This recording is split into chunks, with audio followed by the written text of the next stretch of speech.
The way through the challenge is to get still and ask yourself, what is the next right move? Not think about, oh, I got all of this stuff. What is the next right move? And then from that space, make the next right move and the next right move. And not to be overwhelmed by it, because you know your life is bigger than that one moment. You know you're not defined by what somebody says is a failure for you, because failure is just there to point you in a different direction. Your real work is to figure out where your power base is and to work on the alignment of your personality, your gifts that you have to give, with the real reason why you're here. That's the number one thing you have to do, is to work on yourself and to fill yourself up and keep your cup full. Keep yourself full. Now, I used to be afraid of that.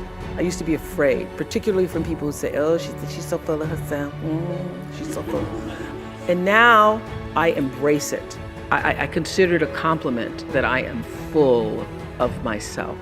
Because only when you're full, I'm overflowing, my cup runneth over. I have so much to offer and so much to give. And I am not afraid of honoring myself. You know, it's miraculous when you think about it. Everybody wants to fulfill the highest, truest expression of yourself as a human being. That's what you're looking for. The highest, truest expression of yourself as a human being. And because I understand that if you're working in a bakery and that's where you want to be, and that may be what you've always wanted to do, is to bake pies for people or bake cakes for people or to offer your gift, then that's for you. And there's no difference between you and me, except that's your platform. That's your show every day. So my understanding of that has allowed me to reach everyone. And there's no way that you wouldn't, because that's what I truly feel.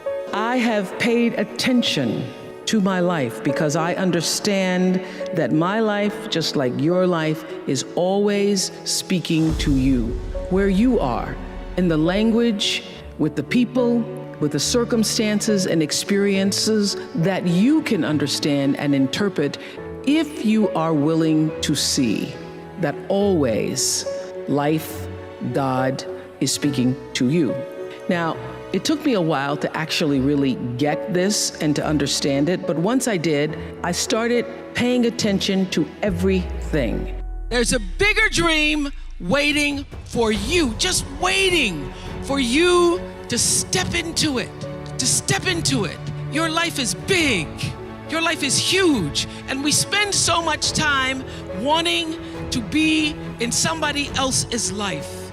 And you don't get honored, you don't get revered, you don't get celebrating wanting what somebody else has, because that which created you, divine intelligence that dreamed you from before your ancestors ever knew they would become your ancestors, that which dreamed the seed of you, wants you to know how special, how wondrous, how mysterious, how complex, how glorious, how phenomenal you are.